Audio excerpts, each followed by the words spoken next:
Kidmissing TV. I'm your host, Angelina Wilson, and this is the story of the Woodbury County John Doe, found in Correctionville, Iowa. I did not make that up. Correctionville, on August 30th, 1988. He was a white male between 30 and 60 years of age, about 5 feet 6 inches in height, and he died somewhere between 1971 and 1973. So he'd been there a while. He had a plastic pocket calendar from 1968 and 30 US coins minted in 1971 and earlier. So I think he died between 68 and 71.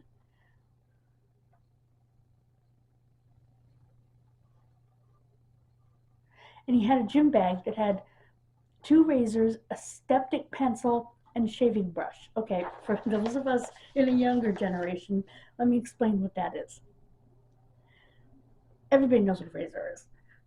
He had a styptic pencil. What that is, I'm not sure. They probably still make them. They're a little pencil thing that you put, if you get a little razor neck when you're shaving, you put it on there and it stops the bleeding almost instant. It's got something in it. It stops the bleeding almost instantly. Today veterinarians use them. They have a different name for it, but it's basically the same thing. If they accidentally cut the quick of a nail, they will use something very similar. So the concept is still around. And a shaving brush, I know a guy who used one of those, is a brush. It comes with a cup, and you put the brush in the cup. Basically, put the shaving cream in the cup, and you use the brush to brush the shaving cream around the face, and then you shave. They come with warmers for the shaving cream. You know, you can get warmers for the shaving cream, or warmers for the brush to warm the shaving cream, or different things like that. But the brushes are kind of more fancy way of shaving. I almost think that this gentleman might have been using a straight razor. It didn't say that, it just said 2 razors, so they could have been disposables. I don't know how. Disposables weren't that common back then.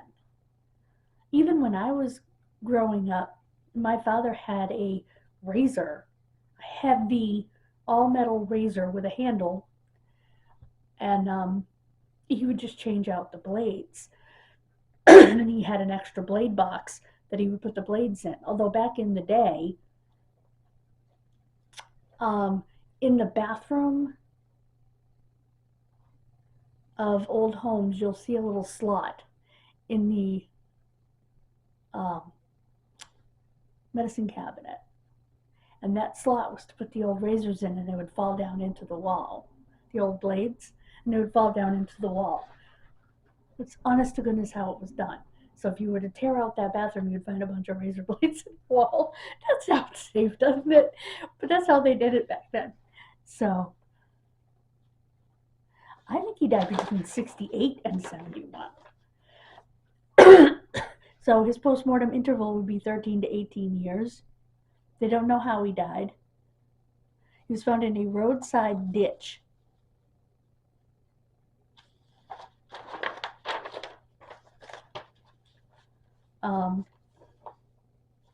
Now, another place says he was between 33 and 53 years of age. Huh? They found what was left of 1 pair of shoes with a 7DE and a 675 molded into the surface. I couldn't find anything about that. A black plastic wallet with some kind of imprint. And a plastic metal clasped coin purse.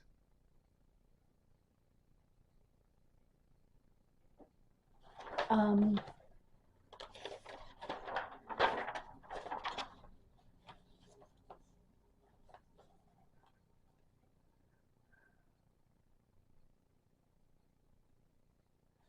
equipment operator with the Iowa Department of Transportation, or DOT as we know it, actually found the bones.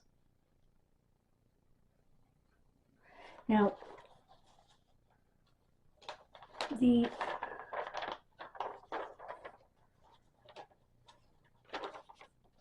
there was a shirt, and on the shirt, here, let me describe the clothing, then I will get to the imprint on the shirt that I was able to look up. A double insulated baseball cap, never heard of that. Short sleeved plain colored shirt with button down collar. Short sleeved white or pale yellow shirt. Red, white, and black plaid long sleeved button down shirt with SL51 stenciled in the center of the neckband. 3 pairs of brown nylon socks on the body. He was dressed for winter. He was killed in winter, and he was found in August. He wasn't dressed for August, even in Iowa. So this tells us he was killed in winter. So he was killed in December, January, February, maybe March.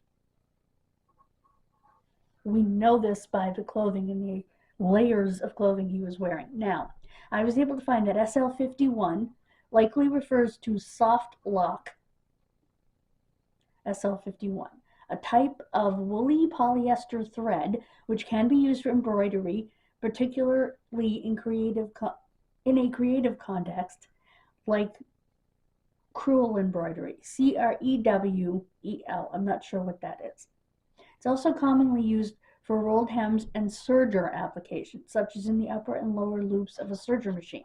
Okay, again, gotta go back to what the hell is a serger?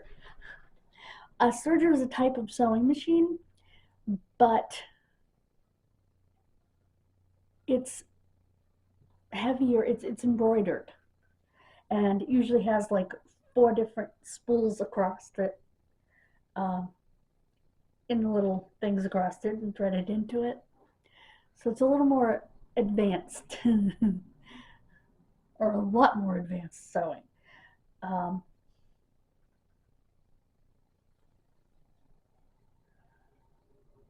If you've ever seen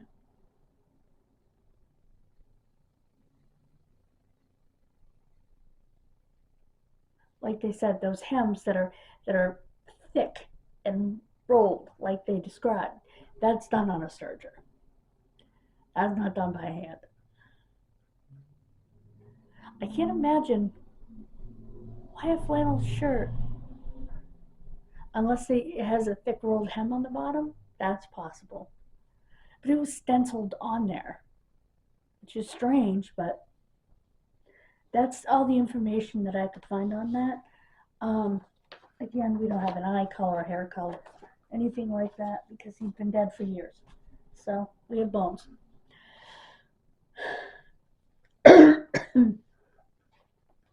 And bones can't tell you eye color, hair color, that sort of thing. And because he's white, if he were like fully African American or fully Hispanic, then we would know that he most likely had brown eyes and dark hair. But he's white. So his hair could be anything from blonde to black and every color in between, and his eyes could be anything from barely blue all the way up to the darkest, almost black. So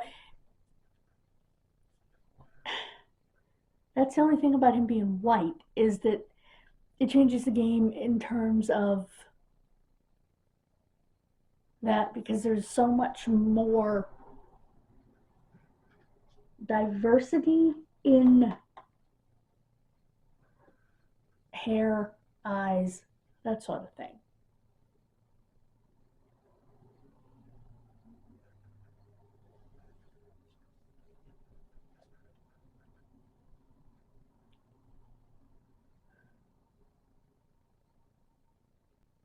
So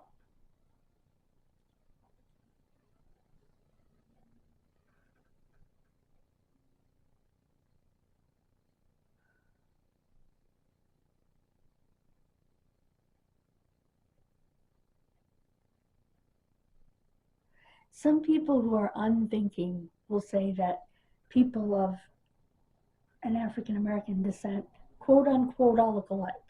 Well, that's not true. They're as diverse in their own culture as we are in ours, except that they pretty much all have brown to almost black eyes. They all have dark hair, unless they've dyed it. You know? So it's less diversity in those things just because the DNA pool and where they come from, well, the DNA pool is smaller, first of all, as it is in a lot of cultures.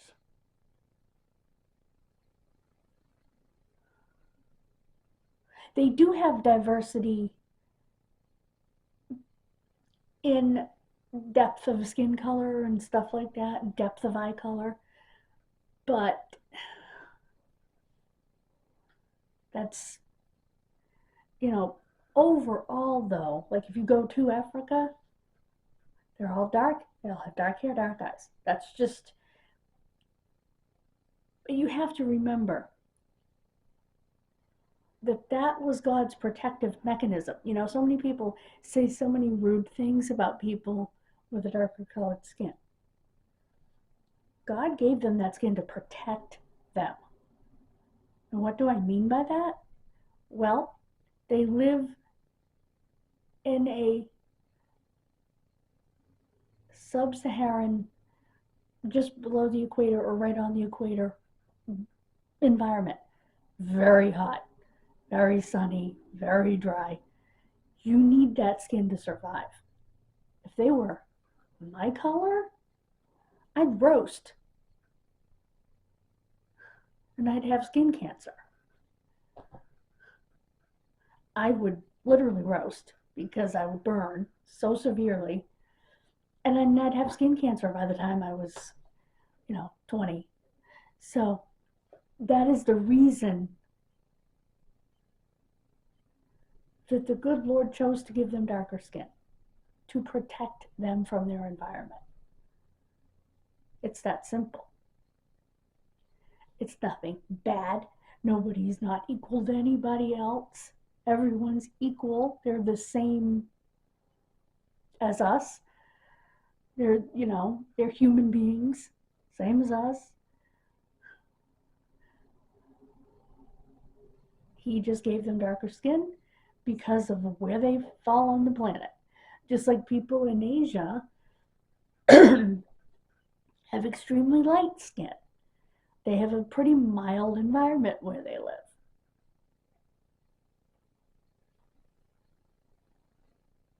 So,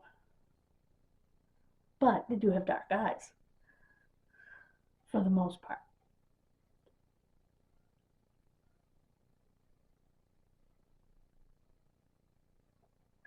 So, just to try to explain to you what I was saying, I was not at all being racist.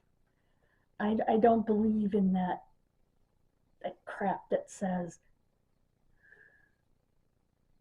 that they must be somehow less than, or their difference makes them bad. No, we're just as different to them as they are to us.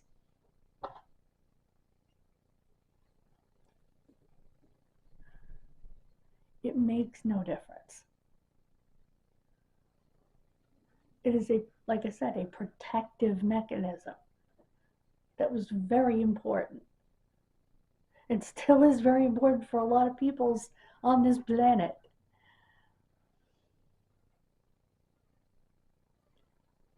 Why do you think people in Jamaica, people in Haiti have darker skin?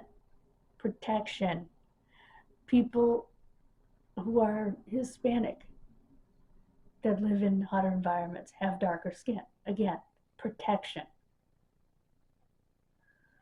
So, how we got there from here, I don't know, but I just wanted to explain that to you because I was talking about hair color and eye color.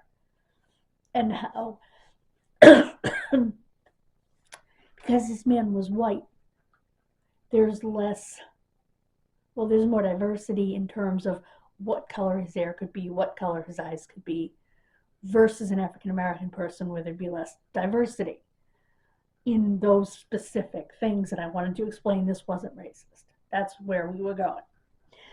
Um, so, and I mean, if they do DNA on this guy, maybe they can determine those things, because they can determine eye color, probability of eye color, probability of hair color by DNA. Although with hair color, I think it's more difficult in the sense that we dye our hair, even men. Not back then, not in the early 70s. Men didn't dye their hair in the early 70s. Women have always dyed their hair.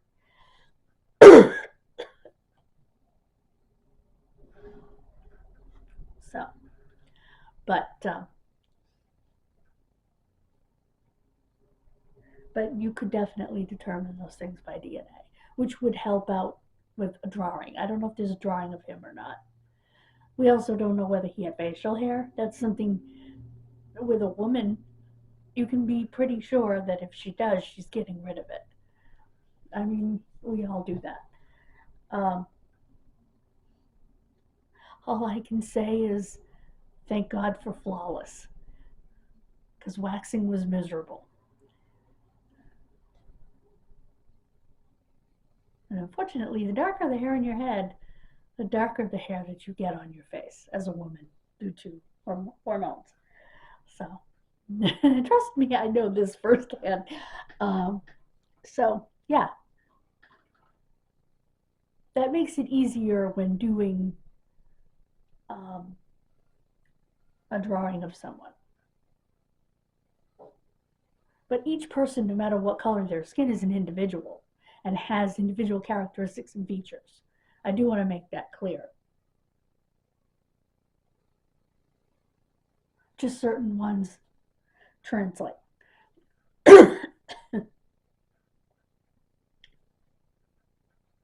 through certain ethnic lines. You know, if the guy comes up in his genealogy primarily, Swiss or Swedish or something, you can assume he had lighter hair and probably blue eyes, something like that. Where they live up in the freezing cold and need to absorb as much sun as they can to get the vitamin D. So they're lighter. Gonna have most likely blonde hair and blue eyes. In the that part of the world.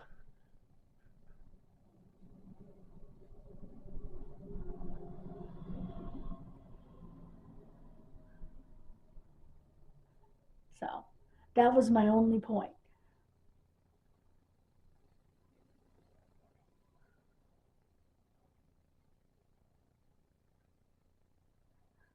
That a blonde haired, blue eyed person is not going to survive in Africa. And a person straight out of Africa is probably not going to survive. Well, they could in today's time, but I'm talking about in times when people lived outdoors, wouldn't have survived in Sweden or in the Alps or wherever. It doesn't work, you know? They're made, people who live in the Caribbean, people who live in Africa are made for that environment. Especially back in those days when they didn't live in houses, they lived outside mostly, they migrated a lot. Those who lived in the mountains and in the cold were made for that environment, to migrate and live in that environment. That's what I'm trying to say.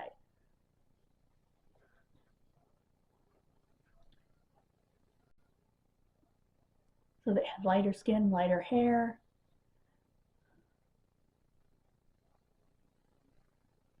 lighter eyes to deal with that environment.